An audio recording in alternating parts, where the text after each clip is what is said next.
Bueno, todo isto eu creo que o que fai é presentar un panorama dun goberno cun programa de actuacións amplos no ámbito económico, no ámbito social, no ámbito institucional, que está centrado en moitas cuestións que son as que afectan as persoas para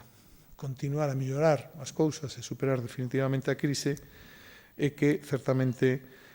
pois na oposición temos alternativas moi distantes